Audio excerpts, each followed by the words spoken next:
Hello. അപ്പോൾ കുറേ ദിവസമായില്ലേ നമ്മൾ കണ്ടിട്ട്. അപ്പോൾ നമുക്ക് ഇന്ന് ഒരു സ്വീറ്റ് ആൻഡ് ക്രഞ്ചി ആയിട്ടുള്ള കേക്ക് കാണാം കേട്ടോ. അപ്പോൾ അടിപൊളി ടേസ്റ്റാണ്, അധികം ആൾക്കാർക്കും ഇഷ്ടമുള്ള ഒരു ഐറ്റം കൂടിയാണ്. നമ്മൾ ബട്ടർ സ്കോച്ച് സ്പെഷ്യൽ ആയിട്ടുള്ള സോസൊക്കെ വെച്ചിട്ടാണ് നമ്മൾ ഈ ഒരു ബട്ടർ സ്കോച്ച് കേക്ക് തയ്യാറാക്കുന്നത്.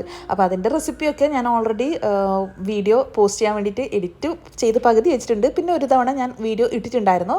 അപ്പോൾ ടേസ്റ്റ് കൂട്ടാൻ വേണ്ടിയിട്ട് നമ്മൾ ഉള്ളിലെ ഫില്ലിങ്സിലാണ് മാക്സിമം ട്രൈ ചെയ്യുന്നത്. അപ്പോൾ ഇതിനെ കാണാനുള്ള കാഴ്ച എന്ന് പറയുന്നത് നമ്മൾ പുറത്തും, അത് പിന്നെ മെയിനാണല്ലോ. അപ്പോൾ ഞാനിവിടെ 2 kg കേക്കാട്ടോ ചെയ്തിട്ടുള്ളത്. 7 ഇഞ്ചിൻ്റെ ടിന്നിലായിട്ടാണ് ചെയ്തിട്ടുള്ളത്. അപ്പോൾ അത്യാവശ്യം നല്ല ടോളായിട്ടുള്ള ടിന്നിൽ നല്ല ടോളായിട്ടുള്ള കേക്കും പിന്നെ ഒരു നോർമലി ഹൈറ്റിലുള്ള ഒരു 1 kg ആയിട്ടാണ് ചെയ്തിട്ടുള്ളത്. അപ്പോൾ ഒരു 1/4 ഭാഗത്തോളം കൂടുതൽ ഞാൻ ഈ ഒരു ഇതിലേക്ക് തന്നെയാണ് കൊടുത്തിട്ടുള്ളത് കേട്ടോ. അപ്പോൾ അതേ നല്ല അടിപൊളി സ്പെഷ്യലായിട്ടുള്ള സോസ് ഇവിടെ ചെയ്തിട്ട് വെച്ചിട്ടുണ്ട്. അപ്പം ഞാൻ ഇതുപോലെ ഉണ്ടാക്കുന്ന സമയത്ത് ഒന്ന് രണ്ട് കേക്കിന് വേണ്ടിയിട്ടുള്ളത് ഓൾറെഡി ചെയ്യും കേട്ടോ.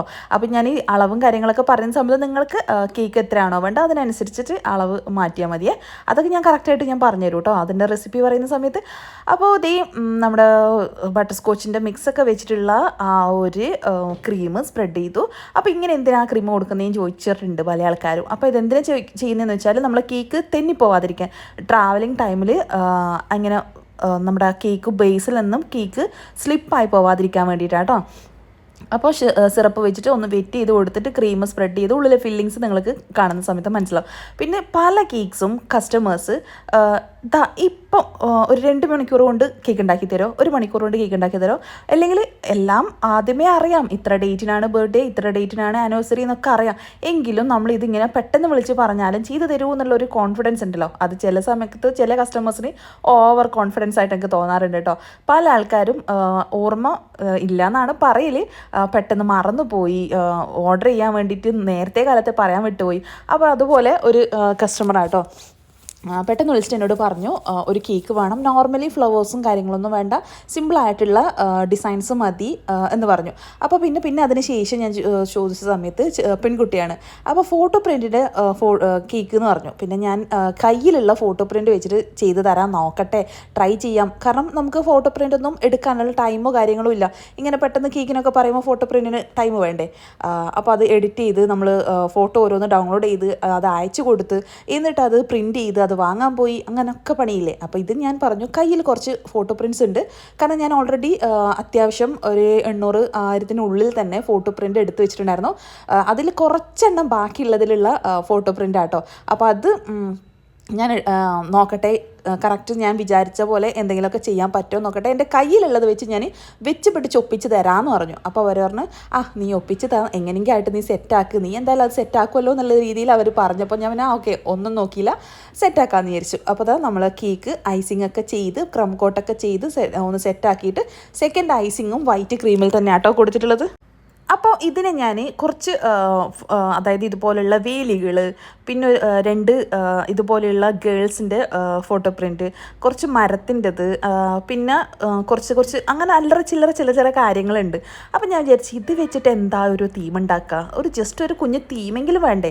അപ്പോൾ ഇത് കാണുന്ന സമയത്ത് എന്തെങ്കിലും ഒരു ഇത് വേണ്ടേന്ന് വിചാരിച്ച് ഞാൻ ജസ്റ്റ് ഒന്ന് ഇങ്ങനെ ഓരോന്ന് ഓർത്തപ്പോൾ ഞാൻ വിചാരിച്ചു ഈ ഊഞ്ഞാൽ ഇതിൽ ആഡ് ചെയ്താലോ. അപ്പോൾ ഈ ഒരു ഊഞ്ഞാൽ ആഡ് ചെയ്തിട്ട് ഒരു പാർക്കിൻ്റെ ആ ഒരു എഫക്റ്റ് ചെറുതായിട്ടൊന്ന് കൊടുക്കാമെന്ന് വിചാരിച്ചു കേട്ടോ.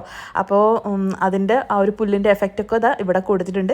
അപ്പോൾ അങ്ങനെയൊക്കെ ചെയ്യുന്ന സമയത്ത് ഞാൻ പിന്നെ ചിന്തിച്ചു അതുമാത്രം പോരാ, കുറച്ച് എന്തെങ്കിലുമൊക്കെ എക്സ്ട്രാ ആഡ് ചെയ്യണ്ടേ, എങ്കിലല്ലേ ഒരു കാണാനൊരു ഭംഗിയുള്ളൂ എന്ന് വിചാരിച്ച് ഇവിടെ സൈഡിലോട്ട് ആ ഒരു പാർക്കിൻ്റെ സൈഡിലോട്ടായിട്ട് നമ്മൾ ആ ഒരു ഉന്തുവണ്ടിയിൽ കുറച്ച് ഫ്ലവേഴ്സൊക്കെ വെച്ചിട്ട് അങ്ങനെ ഒരു പ്രിൻ്റ് അവിടെ ഉണ്ടായിരുന്നു. അപ്പോൾ ആ പ്രിൻ്റ് റൈറ്റ് സൈഡിലോട്ടായിട്ടും പിന്നെ ലെഫ്റ്റ് സൈഡിൽ കുറച്ച് പുല്ലിൻ്റെ ഒക്കെ ആ ഒരു പ്രിൻ്റ് ഉണ്ടായിരുന്നു. അപ്പോൾ അതൊക്കെ വെച്ച് സെറ്റ് ചെയ്യാമെന്ന് വെച്ചു. പിന്നെ കുറച്ച് ഗ്രാസിൻ്റെ ആ ഒരു ഗ്രീൻ ടച്ച്, കാരണം നല്ല പച്ചപ്പിലുള്ള ഒരു ഡിസൈൻ ചെയ്യാമെന്ന് വിചാരിച്ചു. കാരണം നമ്മളിതിലുള്ള ഗേള് അധികം നല്ല പച്ചപ്പിൽ നിൽക്കുന്ന കുട്ടിയാണ്. കാരണം അവിടെ സൈഡിലുള്ള മരവും ഫ്ലവേഴ്സും ഒക്കെ നല്ല പച്ചപ്പിലും റെഡിലൊക്കെയാണ്. അപ്പോൾ പിന്നെ കുറച്ചും കൂടെ ഭംഗി കൂട്ടാൻ വേണ്ടിയിട്ട് പച്ചപ്പ് തന്നെ കുറച്ച് അധികം കൊടുത്തു കേട്ടോ. കാരണം ഇപ്പം നല്ല ചൂടാണെങ്കിലും ആ പച്ചപ്പ് കാണുമ്പോൾ കണ്ണിനൊരു കുളിർമയല്ലേ. പിന്നെ നമ്മൾ ആ ഒരു അപ്പോൾ ആ ഊഞ്ഞാലിലോട്ടേക്ക് പോകുന്ന വഴിക്കുള്ള ആ വഴി അരികെ നമ്മൾ ബ്ലാക്ക് കളറാട്ടോ കൊടുത്തിട്ടുള്ളത്. അതൊരു ഗ്രേ ടച്ചിലോട്ടാണ് കൊടുത്തിട്ടുള്ളത്. അത് നമ്മുടെ വഴിയിലോട്ട് പോകുന്ന സമയത്ത് കല്ല് ഒക്കെ വെച്ച് കെട്ടൂലേ നമ്മളെ പാറ കഷ്ണം കൊണ്ട് കല്ല്, ആ ഒരു രീതിയിൽ ആ ഒരു വരമ്പും കാര്യങ്ങളൊക്കെ ഒന്ന് സെറ്റാക്കിയിട്ടുണ്ട്. അപ്പോൾ അതവിടെ സൈഡ് സെറ്റാക്കി. പിന്നെ ഞാൻ അവിടെ കൈ ഒന്ന് ടച്ചായി പോയിട്ടുണ്ടായിരുന്നു കേട്ടോ ആ ഒരു ക്രംസ് ഇടുന്ന സമയത്ത്. അപ്പോൾ അത് മറയ്ക്കാൻ വേണ്ടിയിട്ട് ഞാൻ കുറച്ചൊന്ന് ട്രൈ ചെയ്തു. അപ്പോൾ ചെറുതായിട്ടൊന്ന് ഫ്ലോപ്പായി. പിന്നെ വീണ്ടും ട്രൈ ചെയ്ത് ഒന്ന് സെറ്റാക്കി. അതിനുശേഷം നമ്മുടെ ആ സ്റ്റിക്ക് ഈ ഒരു സൈഡിലാട്ടോ, ഏതായാലും അവിടെ ഡാമേജ് ചെയ്യും, അപ്പോൾ അവിടെ തന്നെ ഇരിക്കട്ടെ എന്ന് വിചാരിച്ചു. എന്തായാലും ഒരു സ്ഥലത്ത് വെക്കണമല്ലോ. അപ്പോൾ ആ ഒരു രീതിയിൽ ആ ഒരു സൈഡിൽ ഹാപ്പി ബർത്ത്ഡേയുടെ ആ ഒരു സ്റ്റിക്കും കൂടെ ഇൻസേർട്ട് ചെയ്തു. അപ്പോൾ ഇങ്ങനെയാണ് കേട്ടോ അതിൽ ഫൈനൽ ലുക്ക് വരുന്നത്. അപ്പോൾ നമ്മുടെ ഗേളും നല്ല പച്ചപ്പിൽ ഇരിക്കുന്നത് കൊണ്ട് തന്നെ അത് മൊത്തത്തിൽ ഒരു ഭംഗിയായിട്ടോ. കസ്റ്റമറും ഹാപ്പി. എനിക്ക് ഭയങ്കര സന്തോഷമായി. അവരും പ്രതീക്ഷിച്ചിട്ടില്ലാത്തിരുന്ന സിമ്പിളായിട്ടുള്ള എന്നാൽ അവർ വിചാരിച്ച പോലെ തന്നെ ഫോട്ടോ പ്രിൻറ്റും കാര്യങ്ങളൊക്കെ ആയിട്ട് കുട്ടിയെ സർപ്രൈസ് ചെയ്യാനും ഒക്കെ പറ്റിയിട്ടുണ്ടായിരുന്നു. അപ്പോൾ അത് നമ്മുടെ ഈ ഒരു ഡിസൈൻ തട്ടിക്കൂട്ടി പെട്ടെന്ന് ഉണ്ടാക്കിയതാണെങ്കിലും ഈ ഒരു ഡിസൈന് ഒരുപാട് നമ്മുടെ സ്റ്റുഡൻസ് ആയിക്കോട്ടെ, നമ്മുടെ ബേക്കേഴ്സ് ഗ്രൂപ്പിലുള്ള കുറേ ആൾക്കാർ ചോദിച്ചിട്ടുണ്ടായിരുന്നു അതിൻ്റെ ഒരു മേക്കിങ്ങിൻ്റെ ഫോട്ടോ പ്രിൻറ്റും പിന്നെ അതിൻ്റെ മേക്കിംഗ് ആയിട്ടുള്ള കുറച്ച് കാര്യങ്ങളും ഒക്കെ ചോദിച്ചിട്ടുണ്ടായിരുന്നു. മാഷാ അല്ലാഹ്. അപ്പോൾ അതെല്ലാവർക്കും ഇഷ്ടമായി എന്ന് മനസ്സിലായി. അപ്പോൾ നിങ്ങൾക്കും ഇഷ്ടപ്പെടുകയാണെന്നുണ്ടെങ്കിൽ ഇഷ്ടപ്പെട്ടെന്നുള്ളതൊന്ന് കമൻറ്റ് ചെയ്യട്ടോ. പിന്നെ ലൈക്കും സബ്സ്ക്രൈബും മറക്കണ്ട, അത് എന്തായാലും മറന്നേക്കണ്ട, അത് എന്തായാലും ചെയ്തേക്കുക.